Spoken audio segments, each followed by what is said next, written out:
Hi, everybody. I'm Barry Benning, and I want to welcome you to the first ever episode of the film review show For Love of the Frame, presented by, who else? Film Nobs. Each week, I'm going to be taking a look at least one new movie release and occasionally an old re-release. And I'll give you the lowdown on whether or not you'll want to pay up at the box office.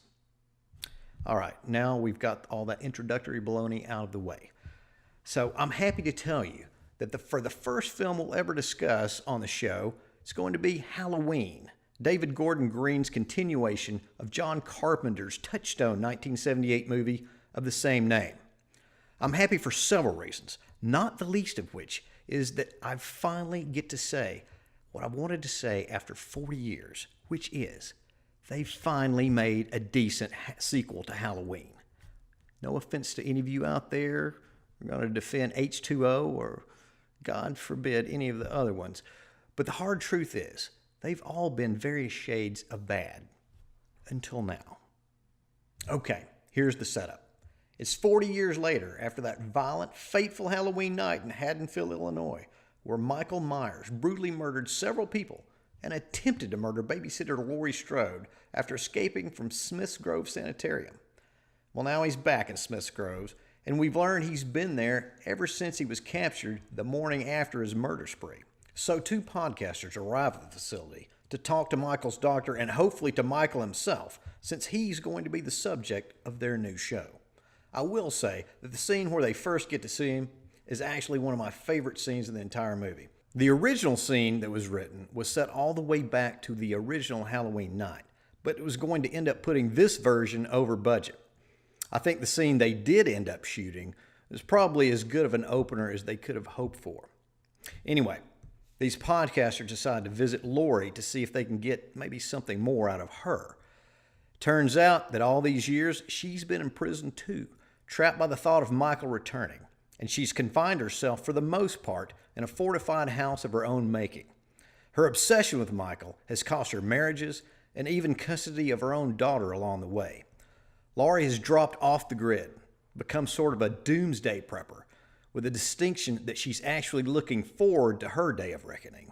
She's been praying for Michael to escape so she can take him out herself. Be very, very careful of what you pray for. Now, ever since the original was released, I think a lot of you have wanted to say the same thing that I wanted to say earlier, to say that you saw a decent Halloween sequel. And as I also said earlier, I think we can all say that now. Because there are several positive things to look at here. I think the script from Green, Jeff Fradley, and actor Danny McBride is, for the most part, respectful to the original.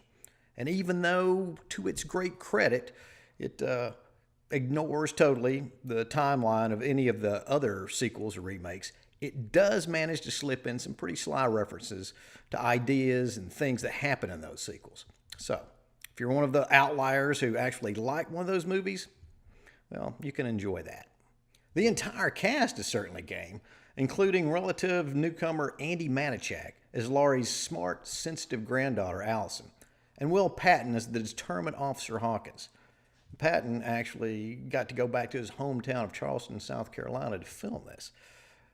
Which reminds me, they've actually moved from one coast to the other to shoot a story set in Illinois in mid-America. But anyway, and I've got to give special shout-outs to young Jabril Nantambu as a streetwise kid who seems to have a lot more common sense than his babysitter does, as well as most of the, all of the older characters in the whole movie.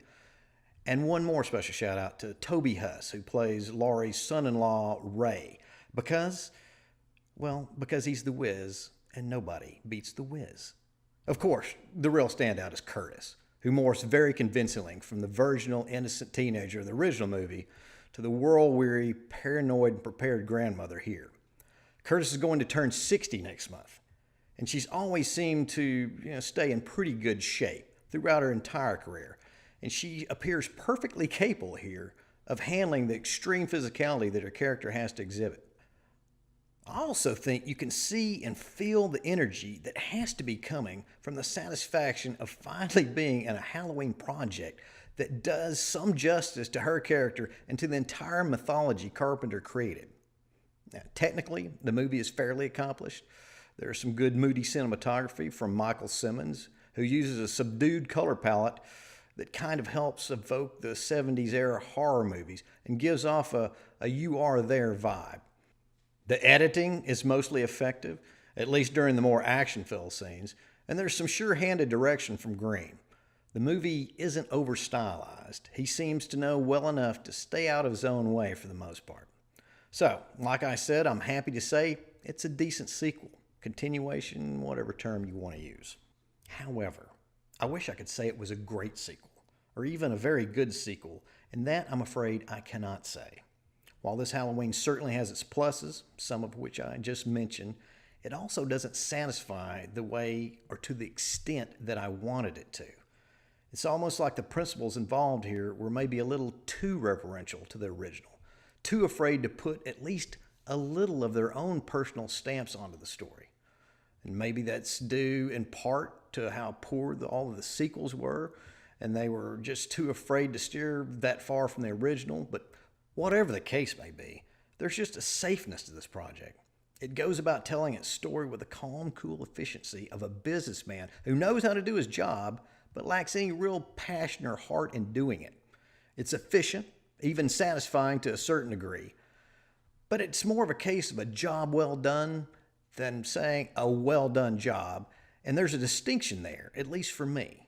Whether or not there was just a conscious decision to stick close to Carpenter's original template, I mean, after all, he is listed as one of the executive producers here, really doesn't matter. What does matter is that safeness is usually not a quality you want to see too much of in a horror movie, and it blunts some of the good work that's being done here. But maybe I shouldn't complain too much, because when the script does veer away from Carpenter's template, the moves really don't work. For one thing, Carpenter's always seemed to be pretty proud of the way the original avoided graphic violence and gore, concentrating more on building suspense and creating characters that you actually cared about. Despite what some of our collective memories may tell us, Halloween was mostly bloodless on the screen, in direct contrast to all the million zillion ripoffs, including its own sequels. It's kind of like the Texas Chainsaw Massacre in that respect. You'll swear you saw a whole lot more than you actually did because the movie was just so good at building fear and suspense in your mind. So, flash forward 40 years later, and the theater of the mind approach that the original showcased, and that's what the original's producer Irwin Yablans liked to call it, has been replaced with the now accepted theater of blood approach.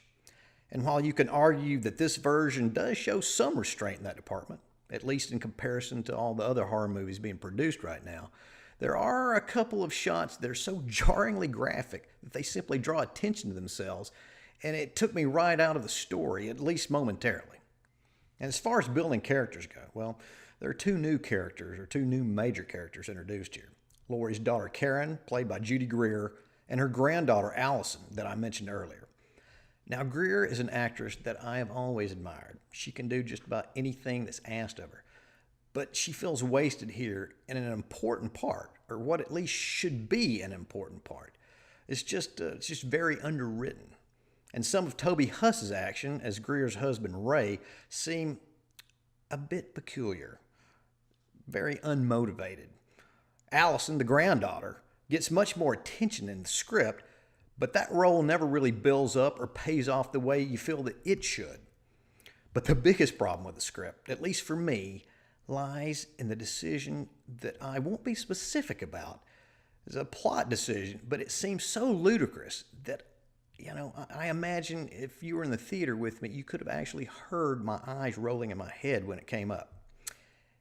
And yes, I am aware that this is a horror movie and they're usually full of contrivances, but this one still comes across as pretty ludicrous. You'll know it when it comes. Of course, in the end, the true measure of a horror movie, any horror movie, is it scary? And the answer here is yes, at least in spurts. So, despite a few flaws and missteps, Halloween is an overall successful slasher flick, better than most, although not quite rising to the heights of the greats. It's more treat than trick, and at the very least, it doesn't TP all over our collective movie yards. So, what kind of grade do I give Halloween? Well, first off, we've got to decide what kind of grading system is going to be used. Now, I know some use letter grades, some use percentages, some use numbers like 1 to 10, 1 to 100, whatever the case may be. Me personally, I've always been partial to a star system, a 4-star system in particular. But I want to and need to make my own rating system to set this apart from all of the others. So, instead of a 4-star system, I'm going to go with a 4 knob system. Come on, what else am I going to do? I'm a film knob. Another little variation here is instead of using halves like most others do, I'm going to parcel out my stars by quarters because I think I can give a little bit more of a precise evaluation that way. That being said, what are we going to put in this new Halloween's bag? Well, how about 2 3/4 knobs? So once again, thanks for dropping by. And if you enjoyed this video, please be sure to like, share, and subscribe. You can also find us on Twitter, Facebook, and iTunes. And if someone asks you why you're such a film nerd, why you spend so much time watching, worrying, and wondering about movies, well, tell them it's really very simple. You do it for love of the frame.